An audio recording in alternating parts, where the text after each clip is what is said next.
year trajectory of American decline, and that's the second Trump administration. We just got to keep it going. Right. So now we're a year removed from you and President Trump winning a massive electoral victory in November 2024. And we're just a couple of months since our friend Charlie Kirk was brutally murdered by a radical leftist. But at the same time, we are seeing some, whether it's inside Congress, outside Congress, some divisions in the MAGA movement. And I get it that there's this issue, that issue, whatever. What would be your message to how to reunify this movement for the fights ahead, whether it's the midterm elections, 2028 and beyond? Yeah, I mean, I think that we have to remember that we have a lot more in common than we do not in common. And that the disagreements that animate the Republican Party, while they matter and they're important, I think these debates should happen. They should happen in podcasts, and they should happen in the media. They should happen on the op-ed pages. It's totally reasonable for the people who make up this coalition to argue about what our foreign policy should be, what our specific tax policy should be, what our housing policy should be. I mean, I had a meeting just yesterday that was focused in the West Wing about how do we get housing more affordable for young Americans because of all the things that got completely out of control under the Biden administration. You had homes that doubled or tripled in price depending on the geography in 4 years under the Biden administration. We've got to solve that problem for our young people so they can afford to buy homes, start families, and actually build their own American dream. So I think my attitude is let these debates play out. But don't let the debates that we're having internally blind us to the fact that we are up against a radical leftist movement that murdered my friend a couple of months ago and that would throw many people in the Trump administration in prison, not for doing anything illegal, but for not following the far left's agenda.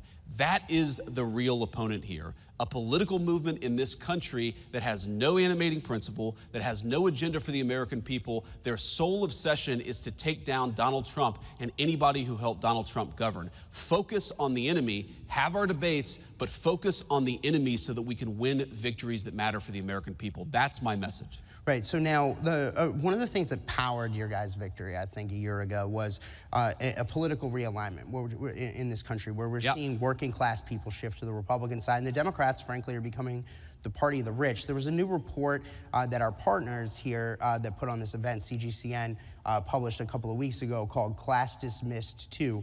And in this report, they go into detail about how some of the numbers on this political realignment. 75%, more than 75% of the top 30 income congressional districts are represented by Democrats now. That's a totally new thing. The last 3 presidential elections, the Democrats' counties were represented more than 60%, in the case of the 2020 election, more than 70% of aggregate GDP in this country. President Trump won counties 30-something% in each of those elections. So your thoughts on what we're seeing now with this political realignment and some of those statistics? So let me say a few things, Matt. So first of all, I think that part of what you see as division in the Republican Party is a consequence of this realignment. We have a new governing coalition. We have a new political coalition.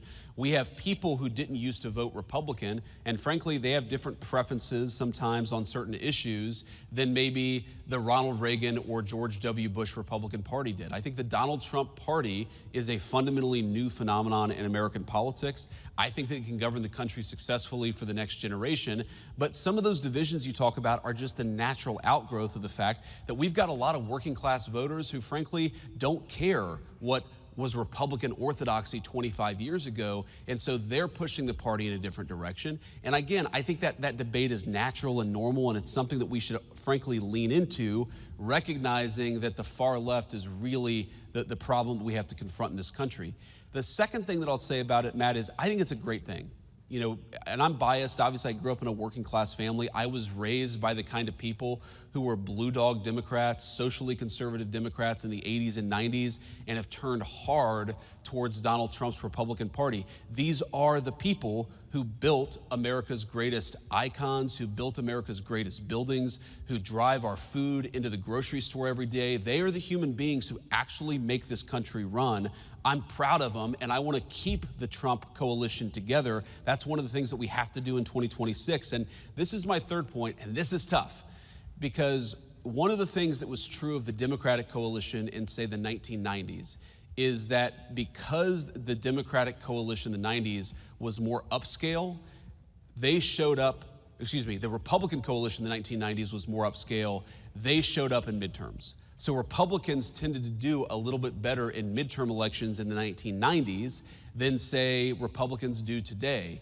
And that's because while these working class voters are great, there are also people who don't necessarily show up to vote in the midterms all the time.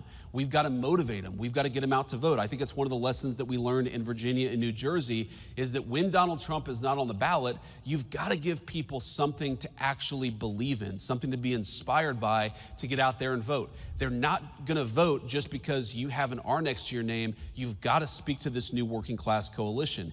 And the one worry that I have when I look at so many of our great congressional allies, I do think that some of our folks in Congress, they want to go back to the Republican Party of 20 years ago. That Republican Party was a Republican Party that lost and that couldn't successfully govern the country. We need to lean into this new coalition, do a better job serving them, and that's how we get them to show up in these midterm elections so that we can win not just presidential races, but midterm races too. Right. Okay. So you mentioned George W. Bush at the beginning of that answer. Now, there's a lot of news going on out